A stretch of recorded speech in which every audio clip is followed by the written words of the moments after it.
प्रिय विद्यार्थियों, हमने एमए फाइनल हिंदी साहित्य के अंतर्गत घनानंद कवित का अध्ययन कर रहे थे और घनानंद कवित के अंतर्गत हमने जो कवि हैं घनानंद जी, उनके जीवन वृत्त और कृतित्व का अध्ययन कर लिया है। और उसी की श्रृंखला में आज हम इनके कुछ जो छंद हैं उनका अध्ययन हम आज के इस वीडियो में करेंगे। छंद का पाठ।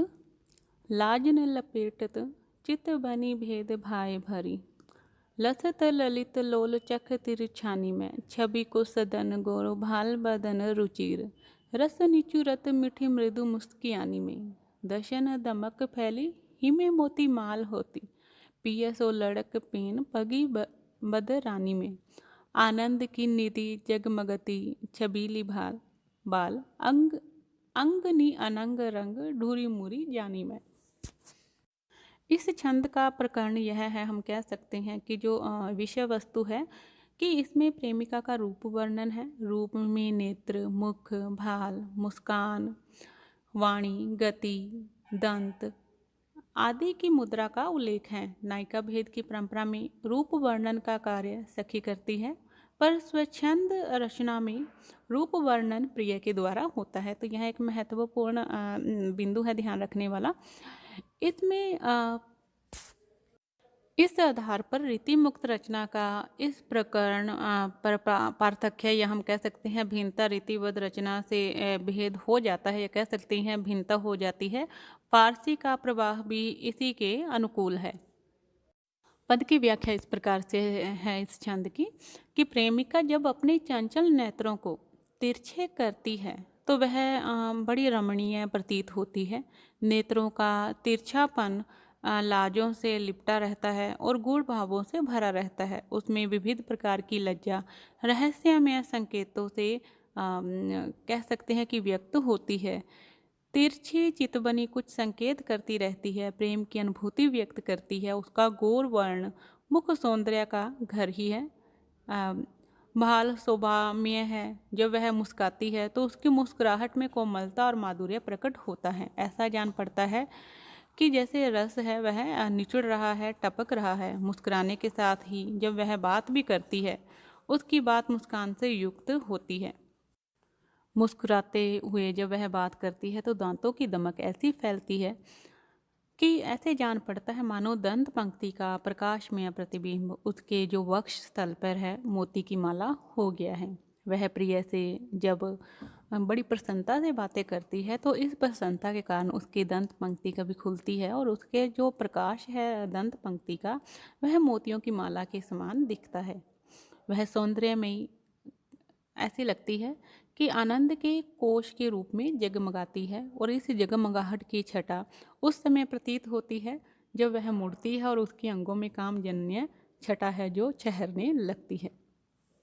इस प्रकार से जो इस छंद में जो प्रमुख रूप से शब्द प्रयुक्त हुए हैं उनकी भी थोड़ी सी व्याख्या कि जैसे लाजनी है, लाज का बहुवचन व्यक्त करता है कि उसकी लज्जा अनेक अनुभूतिमयों से विविध प्रकार की होती है, उसमें अनेक रहस्यात्मक संकेत मिलती है।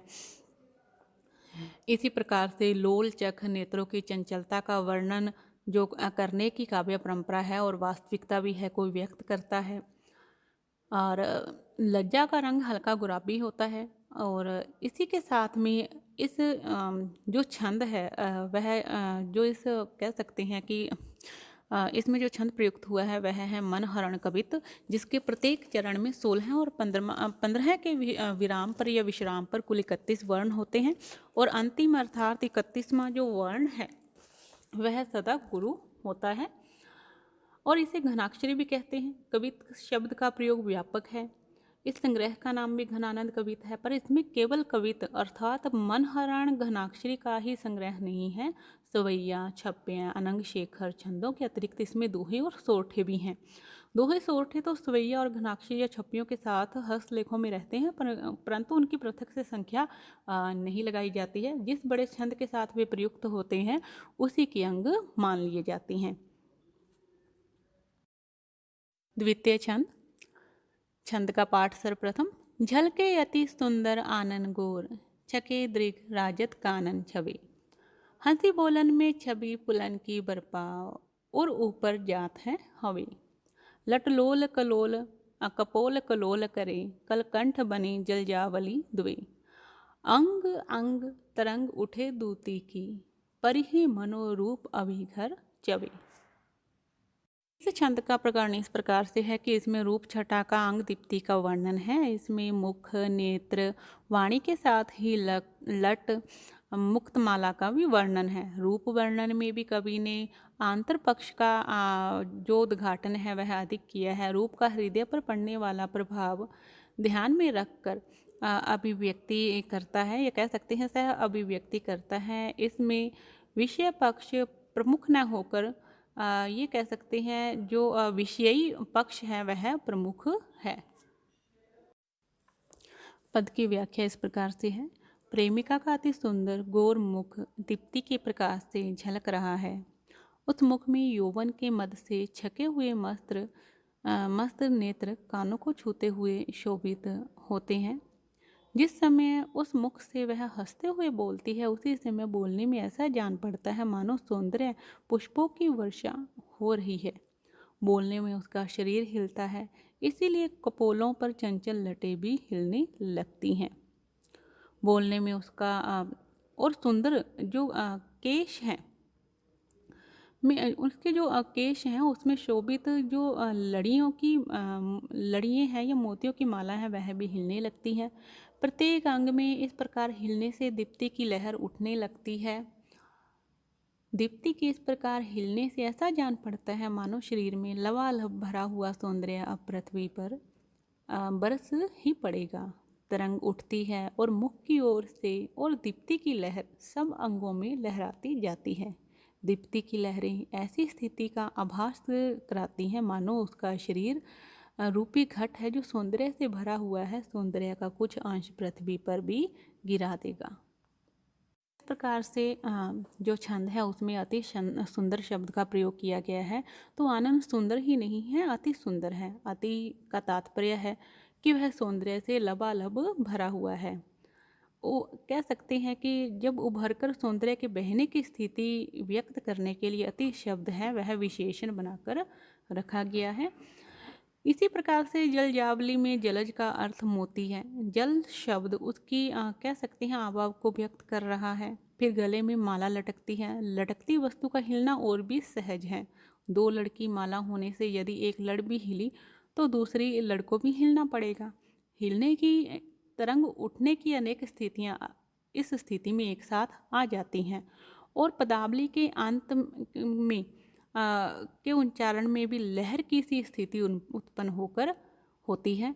इसी प्रकार से इसमें जो प्रमुख अलंकार है वह उत्प्रेक्षा है और उक्त विषय कह सकते हैं वस्तुत प्रेक्षा है। छंद इसमें सुमुखी सवैया है और जिसके प्रत्येक चरण में 8 सघन और 24 वर्ण होते हैं। तृतीय छंद का पाठ। छवि को सदन मोद मंडित वदन चंद, त्रिषित चखन लाल का बधों दिखायो हो। चटकीलो भेक करे बटकीली भांति सोही, यहाँ पर चटकीली भांति सोही। मुरली अघर धरे लटकट आयो हो। लोचन डुराए कछु मृदु मुस्काए नेह, झीनी बती यानी लड़काए बतराहियो। बीर है जरत जिय जानी आनी प्राण प्यारो, कृपा निधि आनंद को घन बरसाए हो। प्रस्तुत छंद की जो विषय वस्तु है वह इस प्रकार से है कि प्रेमानुरक्त गोपी की यह उक्ति है। यह जो कह सकते हैं छंद है और इसमें पूर्वानुराग का वर्णन है। गोपी है, उसने श्री कृष्ण का जो रूप देखा है वह उसके मन में बस गया है और पूर्व राग की यह अभिलाषा कह सकते हैं अभिलाषा है, दशा है। वह चाहती है कि श्री कृष्ण मुरली बजाते आएं और उन्हें वह देखें। पद की व्याख्या इस प्रकार से है कि वह गोपी है, वह उसका कथन है, वह कह रही है कि हे श्री कृष्ण आप कब पधारेंगे। सौंदर्य के आगार प्रसन्नता के से अलंकृत अपना मुख चंद्र इन प्यासे नेत्रों को कब दिखाओगे। जो त्रषित चखनी है उसका तात्पर्य यही होगा कि प्यासे नेत्र। भड़कीला भेष धारण किए हुए, चटक मटक के रंग ढंग से युक्त हो, अधर पर बांसुरी रखे मस्ती से झूमते हुए इधर कब आप आओगे। केवल आपके दर्शनों और मुरली की तान की ध्वनि को ही या कह सकते हैं कि आपके दर्शनों की और मुरली की धुन की को सुनने की ही अभिलाषा है। आपसे संलाप करने की भी इच्छा है। आप अपने नेत्र भटकाते हुए कुछ सुकुमारता में मुस्कुराकर स्नेह सिक्त बातें करके मेरे मन में ललक उपजाकर मुझसे कब बातें करेंगे।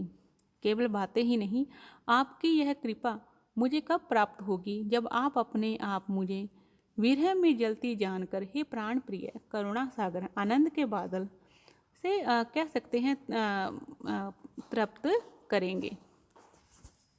यहाँ पर छवि को सदन छवि का आकार कहने में विशेषता यह है कि जहाँ जिसका घर होता है वहाँ वह निर्द्वंद्वता से स्वच्छंदता से विचरण करता है।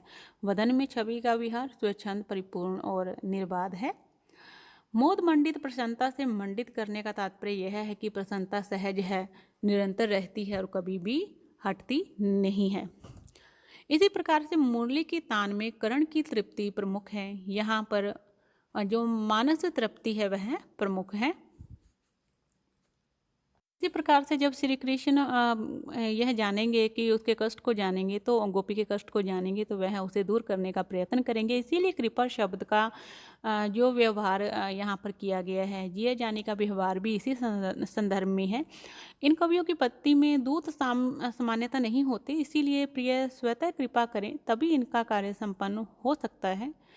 और इसी प्रकार से निधि का समुद्र ही अर्थ ठहरता है। सागर में से ही बादल उमड़ते हैं। प्राण प्यारे का एक अर्थ बादल के साहचर्य से प्राण पवन जिसे प्रिय है वह भी हो सकता है। पवन की प्रियता से बादल का उड़कर आना ठीक ही है। नेह का अर्थ तेल भी हो सकता है और बतिया का अर्थ बत्ती भी हो सकता है। इस प्रकार से डुराए, मुस्काए, लड़काए, बतराए पर रुकावट से अंत्यानुप्रास द्वारा तबले के बोल की स्थिति का जो है अनुभूति होती है और इनकी रचना में प्राय कवित्वों में ऐसा अत्यधिक पाया जाता है। वह मुस्कानी, वह मृदु बतरानी, वह लड़कीली बाणी आनी उर्मी अड़ती है।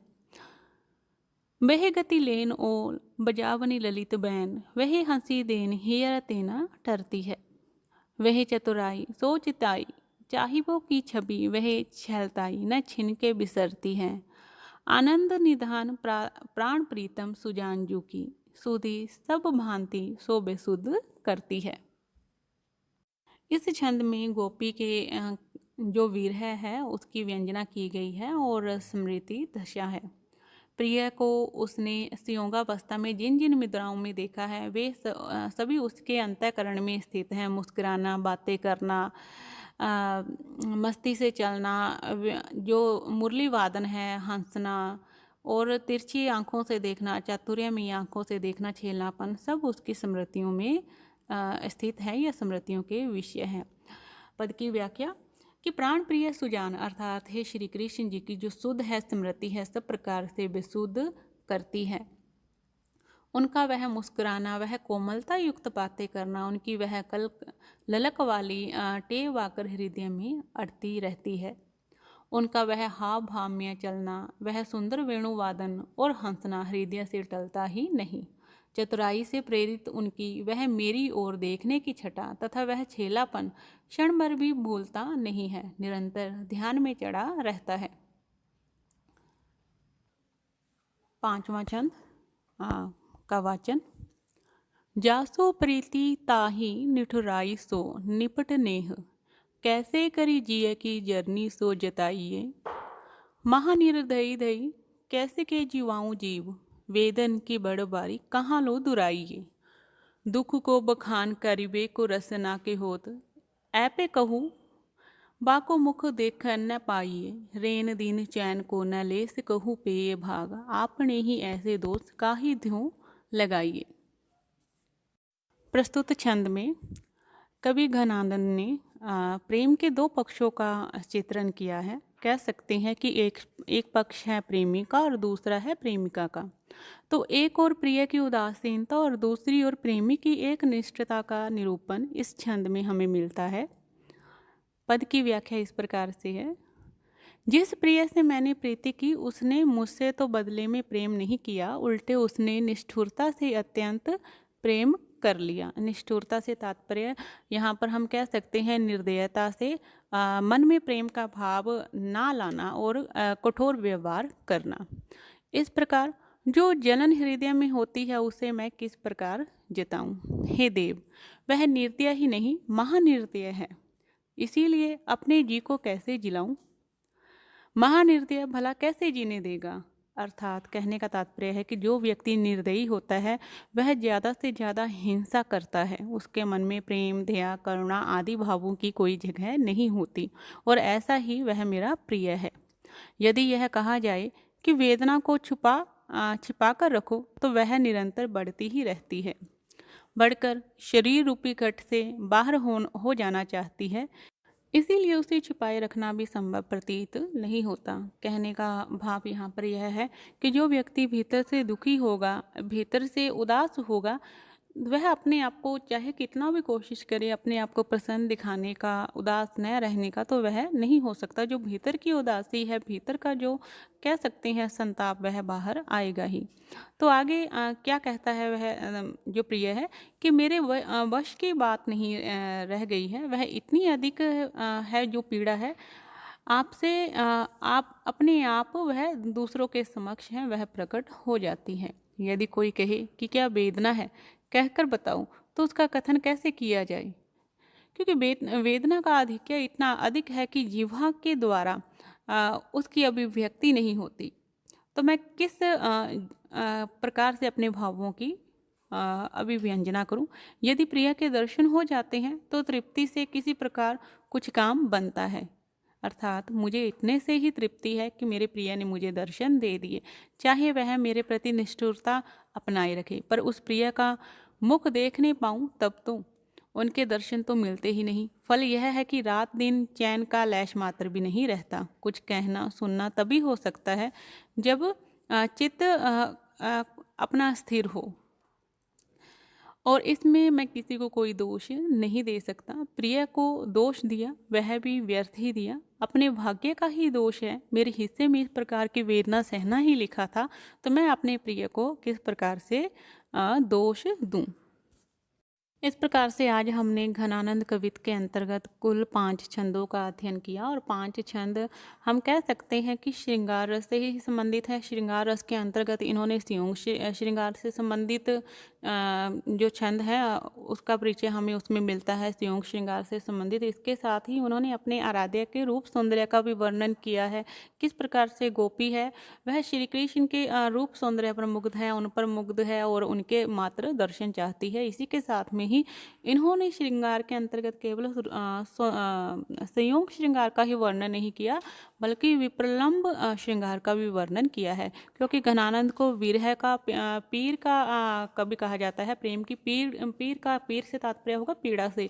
प्रेम की पीड़ा को इन्होंने सहा है, भोगा है, वह एकदम सच्ची है, तो वह उनके इन छंदों में भी हमें दृष्टिगोचर होती है। तो जो शेष रहे छंद हैं उनका अध्ययन हम अगली वीडियो में करेंगे। आज की वीडियो यहीं पे समाप्त होती है। धन्यवाद।